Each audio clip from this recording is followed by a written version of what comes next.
بسم الله الرحمن الرحيم. الحمد لله رب العالمين، وصلى الله وسلم وبارك على سيدنا محمد وعلى آله وصحبه أجمعين. مستمعي الأعزاء ومشاهدي الكرام أينما كنتم، السلام عليكم ورحمة الله تعالى وبركاته، وأبارك لكم هذا الشهر العظيم شهر رمضان، وأسأل الله تبارك وتعالى أن يجعله شهر خير ويمن وبركات وعز وسؤدد لهذه الأمة كلها إن شاء الله. مشاهدي الأعزاء، اخترت لهذا الشهر الكريم سلسلة أحدثكم من خلالها عن بعض قصص الأنبياء، ولكن الحديث عن قصص الأنبياء له مجالات متعددة ومداخل متباينة، ولكني اخترت أن أسلط الضوء اليوم وفي هذه السلسلة المباركة على مشاريع الإصلاح كما جاءت في القرآن الكريم من خلال نماذج للأنبياء عليهم الصلاة والسلام، الذين ضربوا لنا أروع الأمثلة في التضحية وفي البذل من أجل الفكرة ومن أجل المبدأ ونشرا للرسالة التي بعثوا من أجلها. وقبل أن أقف مع كل نبي أو مع بعض الأنبياء ممن ذكرهم القرآن الكريم عليهم الصلاة والسلام، أحب أن أجعل هذه الحلقة التقديمية أن أخصص هذه الحلقة التقديمية للحديث عن بعض المنطلقات الأساسية في الفكر الإصلاحي كما جاءت في القرآن الكريم. المنطلق الأول هو أن عمليات الإصلاح والتغيير تبدأ من النفس أولاً، وفي هذا إشارة إلى ضرورة تحرير إرادة الإنسان أولاً، تحرير فكر الإنسان أولاً، تحرير ضمير الإنسان أولاً. قال الله تبارك وتعالى: إن الله لا يغير ما بقوم حتى يغيروا ما بأنفسهم.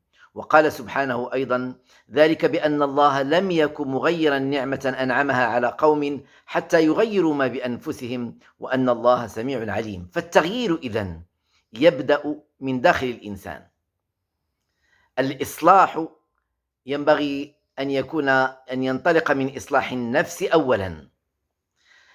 إرادة الإنسان هي محور التغيير، وهي منطلق التغيير، وهي أساس كل تغيير.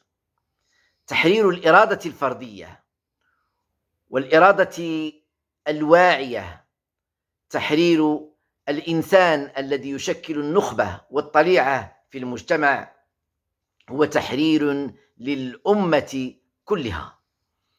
إننا لسنا بصدد مشروع مجتمعي يعني أن ينطلق من القاعدة العريضة ومن المجتمع كله، وإنما يبدأ من إصلاح النفس وتحرير إرادة الإنسان الذي سيقود هذا المجتمع وسيؤثر في هذا المجتمع وسيصوغ مقولات الإصلاح في هذا المجتمع. فإذا نحن بصدد الحديث عن مجال تغيير يتعلق بعالم الأفكار أساساً، يحرر الإنسان من داخله لينطلق عملاقاً يقيم الصلاح وينشر الصلاح في المجتمع. والعكس أيضاً صحيح كما ذكره القرآن الكريم. قال الله تبارك وتعالى: وتلك القرى أهلكناهم لما ظلموا، وتلك القرى أهلكناهم لما ظلموا وجعلنا لمهلكهم موعدا. وقال سبحانه وعز وجل أيضا في القرآن العزيز: ذلك بما قدمت أيديكم وأن الله ليس بظلام للعبيد. المنطلق الثاني هو قانون السببية والعلية، فكل الظواهر والحوادث والمتغيرات خاضعة لهذا القانون، محكومة بالأسباب. وإذا كان هذا في مجال عالم الفيزياء، فعلماؤنا في أصول الشريعة الإسلامية قالوا: إذا وجد السبب وتوفرت شروطه وانتفت موانعه ترتب عليه مسببه. فالقرآن الكريم إذن أشار في غير ما موضع إلى أهمية الاهتمام بالقانون، بقانون السببية، بقانون العلية.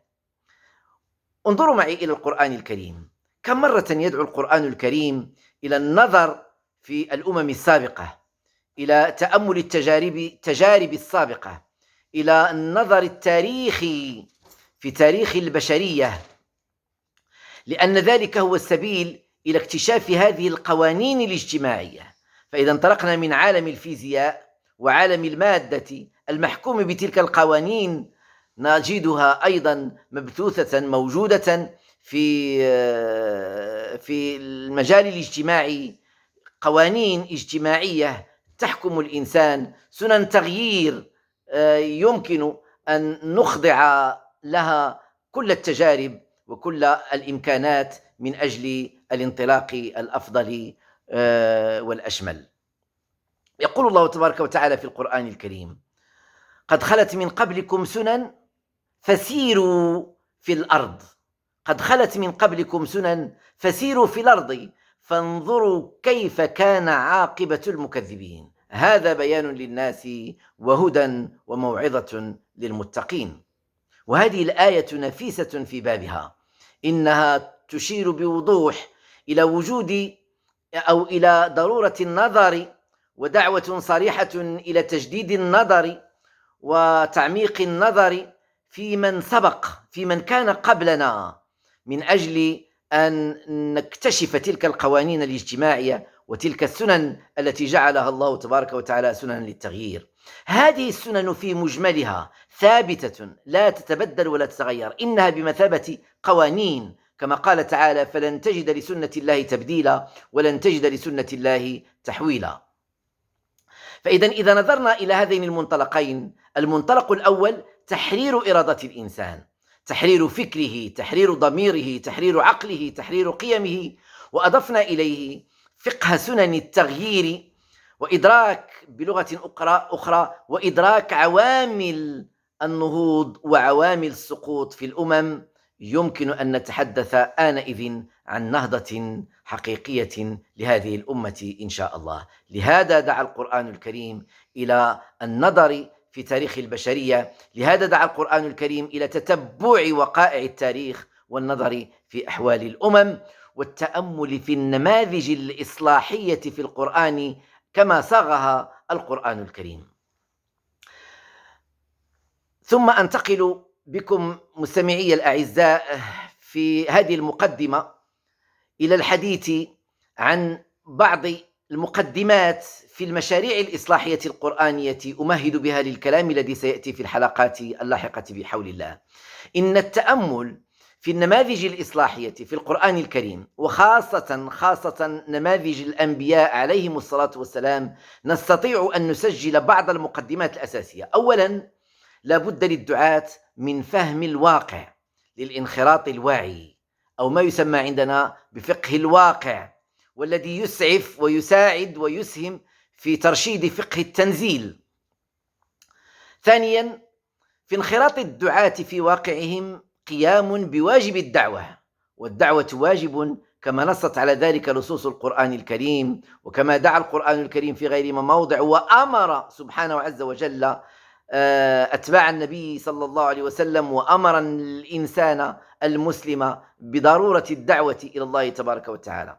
ثالثا، ليس لهذا الانخراط في الواقع شكل محدد ولا صورة معينة، فالداعية ابن بيئته، داعية ابن بيئته، ينخرط في هموم مجتمعه، في حاجات مجتمعه، فيما يسهم في إصلاح المجتمع ويدفع عنه الفساد، فيما يقيم هذا المجتمع ويقيمه أساسا على الصلاح. لهذا وجدنا القرآن الكريم يسجل نماذج إصلاحية مختلفة.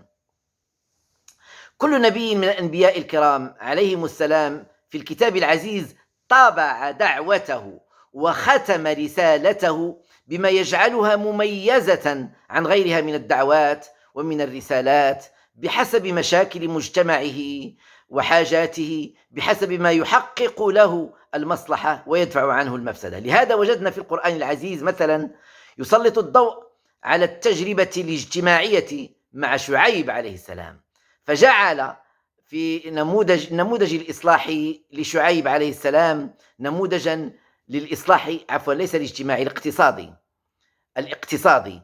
فشعيب عليه السلام ركز في دعوته الإصلاحية على الجانب الاقتصادي أساسا، فأما الاجتماعي فكان مع صالح، فوجدنا المدخل الاجتماعي مع صالح، المدخل الاقتصادي مع شعيب، المدخل العقدية والفكرية مع سيدنا إبراهيم عليه السلام، المدخل السياسي مع موسى عليه السلام، ووجدنا مع يوسف عليه السلام الحديث أو المدخل السياسي في بعد الجاه والسلطان وما إلى ذلك والمال وما إلى ذلك. ومع لوط عليه السلام وجدنا المدخل الأخلاقي، لأن لوط ركز على إصلاح الانحراف الأخلاقي الذي وجده في قومه.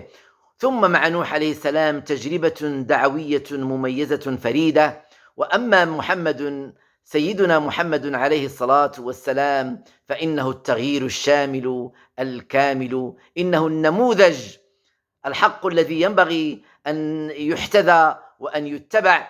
وهكذا مستمعي الأعزاء ومشاهدي الكرام، وجدنا لكل نبي عنوانا لمشروعه الإصلاحي. هذا ما سنقف عليه ومعه تباعا في الحلقات المقبلة بحول الله. إلى ذلكم الحين أستودعكم الله الذي لا تضيع ودائعه، والسلام عليكم ورحمة الله تعالى وبركاته.